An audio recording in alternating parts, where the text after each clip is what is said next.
ስትሞት የነሱ ልጆች አሜሪካ ውስጥ በርገር እየበሉ ነው። እናም የሞትክለት ባንዲራ ሳይሆን የነሱ ሮሌክስ ሰዓት እንደሆነ መጨረሻ ላይ ይገባል። የ40 ሚሊዮን ብር መኪና እንዲነዱ በሚሊዮን ልደት እንዲያከብሩ አንተን ሀገር ብለው ይሸውደዋል። ሽመልስና ዳነች የፈረሰች ሀገር አቅፎ አይቀሩ። መሄጃ አላቸው፣ አንተ ግን መሄጃ የለህም። ለ8 ዓመት በደምህ የገነባኸው የራሳቸውን ፎቅ እንጂ የአንተን ህይወት አይደለም። ቆም ብለህ አስብ። ለማን ነው የምትሞተው? ቆንጆ ሴት መርጠው ለሚጋደሙት ባለስልጣን ወይስ አንተን ለማሳደግ ብዙ መስዋዕትነት ለከፈሉ ቤተሰቦች? ሀገር ማለት ህዝብ እንጂ ኪሳቸው የሞላ ባለስልጣናት አይደሉም። ዛሬ አንድ ጥያቄ ልጠይቅ። ለእነሱ የቅንጦት ህይወት ስትል የራስን ህይወት አሳልፈ ለመስጠት ዝግጁ ነህ? እና ምን ልልህ ነው? የራስ ህይወት ባለቤት ሁን። የውር ድንብር ታማኝነት ይቁም። እነሱ ፕላን ቢ ያላቸውና የውጭ ዜግነት የያዙ ከሆኑ አንተን እንደ መጠቀሚያ እንጂ እንደ ዜጋ ያዩት። ለእውነት እንጂ ለሰው አትገዛ። በዚህ ጉዞ ምን አተረፍ ብሎ መጠየቅ የጤነኛ አእምሮ ምልክት ነው። ካላተረፍክና ካጣ መንገዱን የመቀየር መብትና ግዴታ አለብን። ይህ ቪዲዮ ለኢትዮጵያ ህዝብ በአጠቃላይ ነው።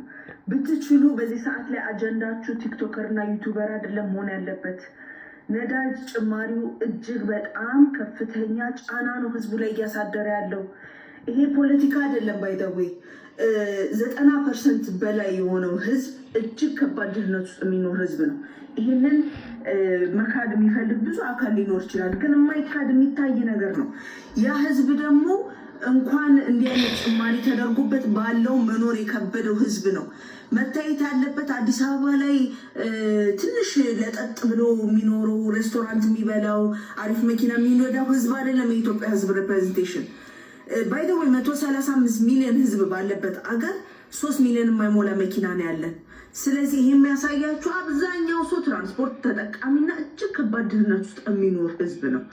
ስለዚህ አጀንዳችሁ፣ ወሬያችሁ በየፌርማታው ታክሲ ስትሰለፉ፣ ቢሮ ውስጥ ስትጠብቁ፣ ሱቅ ላይ ምን ላይ ወሬያችሁ ሊሆን የሚገባው ህይወታችንን እንዴት ነው ተመጣጣኝ የምናደርገው? የሰቀቀን ኑሮ መሆን የለበትም።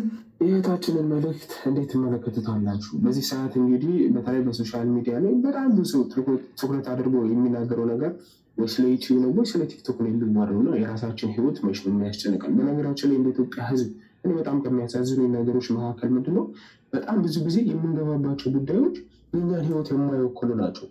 ብዙ ልንሰራባቸው የሚገቡ ነገሮች እያሉ የምንጨነቅባቸው በጣም ብዙ ነገሮች አሉና እህታችን እንዳስተላልፈችው ቢያንስ በዚህ ከባድ ጊዜ እንኳን ስለ ሀገራችን ኢኮኖሚ ብናወራና የሆነ መፍትሄ እንዲደርስ ብናደርግ በጣም መልካም ነው ብዬ አስባለሁ።